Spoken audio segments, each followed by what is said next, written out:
Hi, I'm Coach Corey Wayne, and this is my video coaching newsletter. And the topic of today's newsletter is going to be why you should never give liars and cheaters a second chance. Well, this is actually a follow-up email from a guy. I answered an email a while back in a video titled When to Dump Women Who Violate Your Boundaries. And so that previous email and video newsletter, he had broken up with this particular girl because there was just a constant steady stream of male orbiters and guys that she's given out her number and attention to while they were supposedly dating for about 7-8 months. So he had broken it off and told her if she ever cleaned up this behavior and he was still available, that he'd give her another chance. Sure enough, she came back. And in my opinion, he mistakenly gave her another chance because her behavior was pretty egregious in the past. And it's one thing to set and enforce healthy boundaries, but if you're dealing with somebody that has no integrity and they're repeatedly doing the same thing over and over, because the number one most important thing to us guys in a relationship is loyalty. And in this particular case, this woman was constantly demonstrating that she was not a loyal person and incapable of it. Over and over and over and over again. And so when you give somebody like that another chance, of course they're going to violate it. And part of this guy's email was like, is it too late for me? I'm 40 years old. So he's like, my life is half over. It's too late for me. And so because of this story that he's developed now, well, I'm too old, he's willing to put up a crap like this, which predictably ends in dishonesty, disloyalty, and obviously cheating, because apparently this woman was carrying on an affair when they got back the second time with a guy who was married and was cheating on his wife with her. He supposedly left his wife, and then he went back to his wife, and so he ended up rejecting this particular girl. And it's obvious she was still carrying the torch because rejection breeds obsession. And then this guy finally realized what was going on, and obviously it ended the same way. Maya Angelou said, when somebody tells you or shows you who they are, believe them the first time. And so if you guys go back and look at that original video newsletter, When to Dump Women Who Violate Your Boundaries, it was pretty obvious. It was constant violation of the boundaries because character is destiny. And this woman didn't have any character. She doesn't value loyalty. In her mind, she just lies her way out of everything. If she wants attention from other guys, even though she's in a relationship, she's going to go and get it. She doesn't see anything wrong with it. And her behavior did not modify in the least bit. So this is kind of like the scorpion and the frog analogy, where this guy's the frog and now he's got stung, and as they're sinking below the water because he's paralyzed, and so the frog's going to drown, and so is the scorpion. But the scorpion's like, hey, this is what I do. And in this particular case, this particular woman, she's a liar and a cheater. She's like, hey, this is what I do. So you got to be strong enough and man enough to walk away from that permanently and never look back. You don't give somebody like this a second chance because you're just giving them an opportunity to burn you again. And on top of that, you're enabling their behavior. You're communicating that it's okay. And because most guys are thirsty, they'll put up with this behavior. And that's why women like this just constantly monkey branch from one dude to the next, and they're not loyal to anybody because there's always a steady stream of guys that are happy to be at the front of the line to get walked all over because the thirst is real. So with that said, let's go through the email. He says, hey, Corey, I wrote you in the past and you published my story in the video newsletter, When to Dump Women Who Violate Your Boundaries. Thank you again. Obviously, you didn't listen. He says, a couple of months after this, I ended up running into an old flame. We had a great relationship, but I was fresh out of a divorce and she had some issues of her own. We called it off and ended up meeting again when her mom noticed I was single. I had updated you on this at one point. Everything was going really great for months, and I was sticking to the advice I've learned from you, and it seems to be a theme of everything was great for months. Well, you can't make good wine from bad grapes. And if you give a girl another chance after she's burned you, and then you get burned again, it's like, well, that's on you. He says, when we finally got together, she was very adamant that she was single. No, really, truly, I am single now. She's going out of her way to convince him because she's not even convinced herself. I asked because we hadn't spoken in 8 months and I didn't want to involve myself in anything messy. Well, it was obviously pretty messy the first time they were involved together. She asked the same and was very insistent that this was exclusive. A few weeks later, after several amazing weekends where she was doing 110% of the pursuing, she texted me. There was no such thing as 110% pursuing. She either does 100% of it or she doesn't. She texted me saying that she had to be honest. Oh, now she's going to be honest. Now after she's reeled you back in, oh, by the way, got something I forgot to tell you. Oops, just a little thing. Little white lie on top of the 1,000 other white lies I told you in the past. That there was this flirty work relationship that she had to put to bed. This was creating issues at work. No big deal. Told her to handle whatever she needed to and give me a shout when she figures out what she would like to do. Several days later, I got a text saying that her mind was crystal clear and I was the one she wanted. He dumped her before because of this behavior, and now it's continuing. You're the only one I want. Oh, by the way, there's this flirty relationship guy thing at work. Sorry, I let that out. Oops. Oops. That she should have never let me go, and I was the one. Oh, boy. I'll bet. During this time, she was really defensive about some stuff I posted. Remember, liars and cheaters tend to always be accusatory to other people being liars and cheaters because they're projecting. So this is a tell that you're with a woman who's dishonest and disloyal and is lying and cheating on you when she often gets incredibly jealous about other women and accuses you of doing something that you shouldn't have been doing when you know you've been a good guy.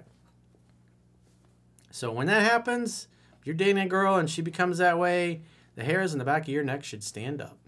You should be like, ooh, spidey sense is tingling. And that's not good.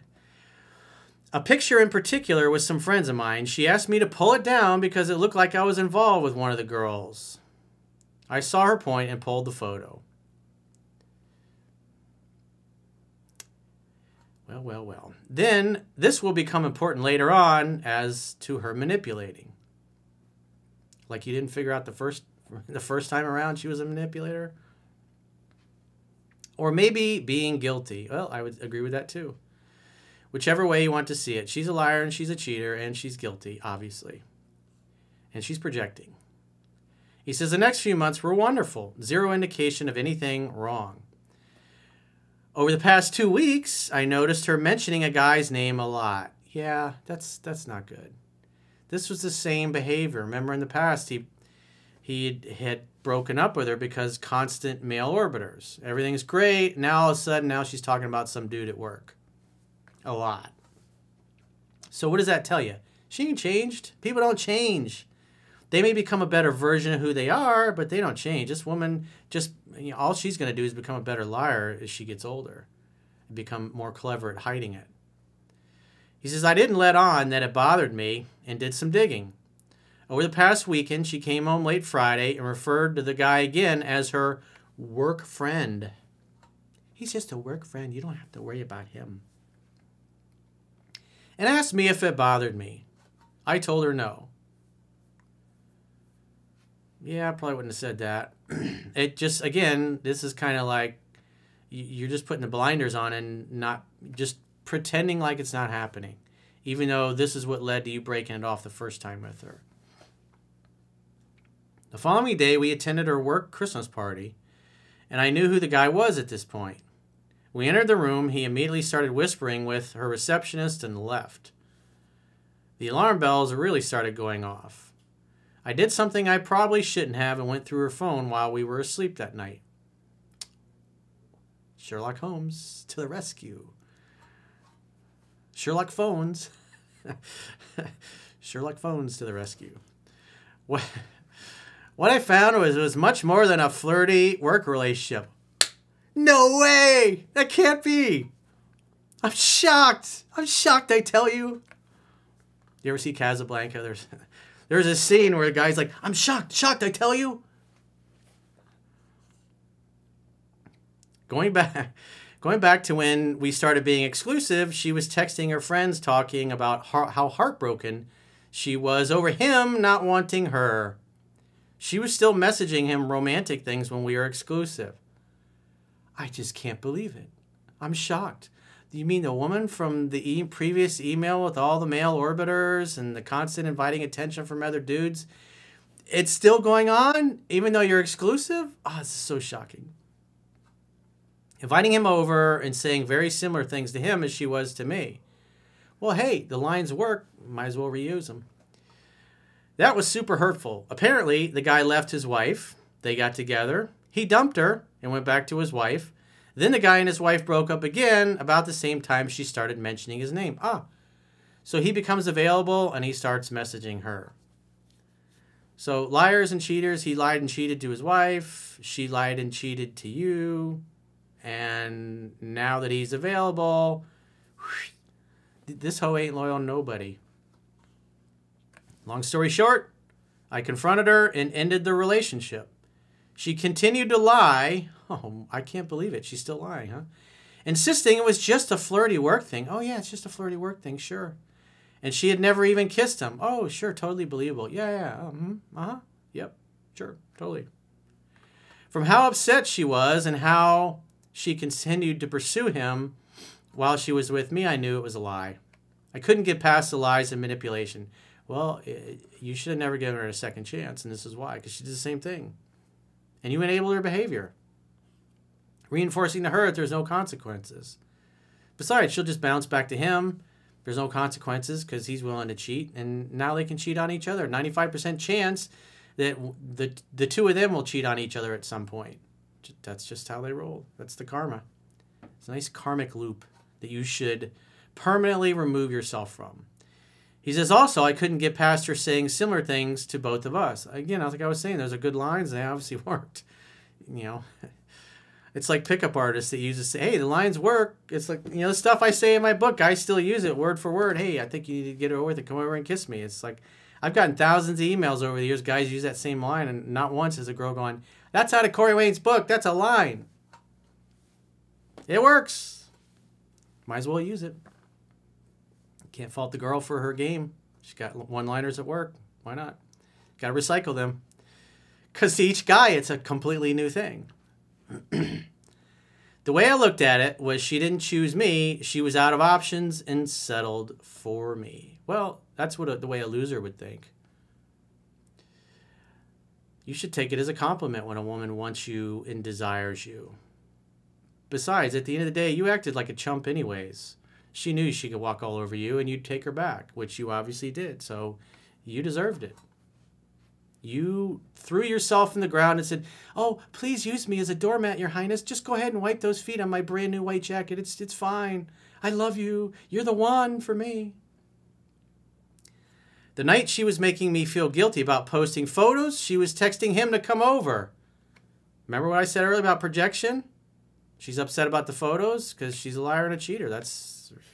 No one will ever do or say anything to you that isn't a direct reflection of how they feel about themselves in a moment. And the other one that goes with that, no one will ever do or say anything to you that you don't invite them to do. Both of them apply in this case. He invited her to do it again and again and again and again. And then she did it again and he's like, I can't believe it. I could have had a V8. Had this guy actually responded to her inviting him over, we probably wouldn't even been together. This is as predictable as the sun coming up in the east and setting in the west, dude. You thought you'd be different. I explained that our relationship was built on a lie and I could no longer trust her along with all the other reasons. Her family begged me to reconsider and told me I was being too harsh. I just couldn't. Yeah, because her family's a bunch of ratchet trailer trash anyways. That's who taught her how to be this way. So, of course, they're going to see nothing wrong with it. Of course, they're going to think that you're being harsh because they're all like that. He says, I still wonder if I did the right thing. Come on, man. Seriously, dude. Have some self-respect. That's pathetic. I can't believe you even wrote that after all this. I feel I did, but you know how your mind can play games. At 40, I just feel I cannot risk anything since my life is literally more than half over. Well, stop wasting your time trying to turn a hoe into a housewife. It's not going to happen. I told you that last time. You didn't believe me, and you did it again, and now you're still going, I wonder if I did the right thing, coach. Some guys just deserve what they get. They literally do it to themselves over and over and over again.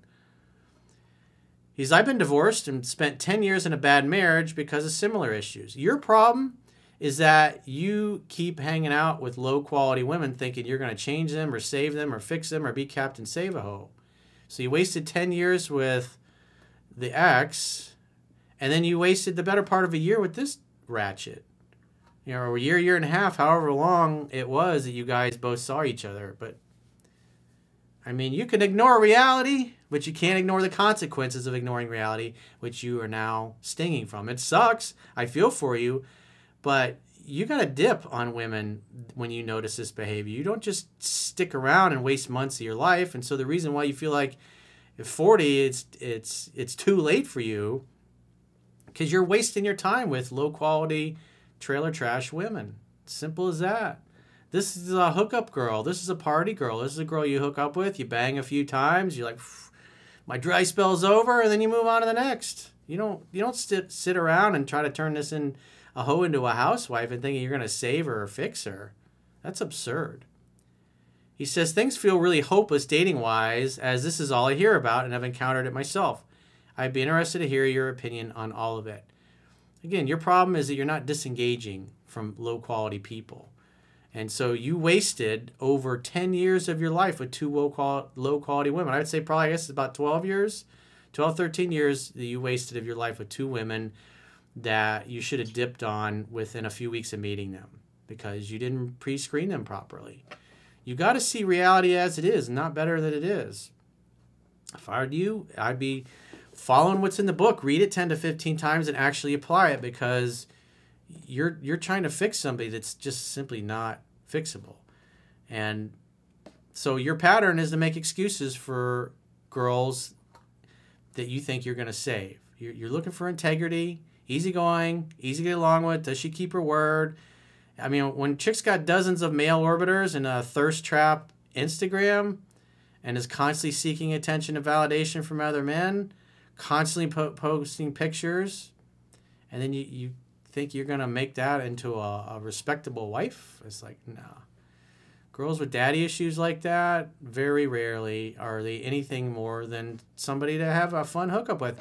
And quite frankly, in society, we need those. We need those girls. Those are the girls you lose your virginity to. Those are the girls that after you've had a breakup, you meet and you hook up for a few times. You just don't stick around. You don't try to be in a relationship with those type of girls. They're definitely needed in society because they help a lot of guys blow their barrels out. But, you know, you don't want to wife up a cum dumpster. I mean, sorry. It is what it is. So if you got a question or a challenge and you'd like to get my help, go to understandingrelationships.com, click the products tab at the top of your screen and book a coaching session with yours truly. Until next time, I will talk to you soon.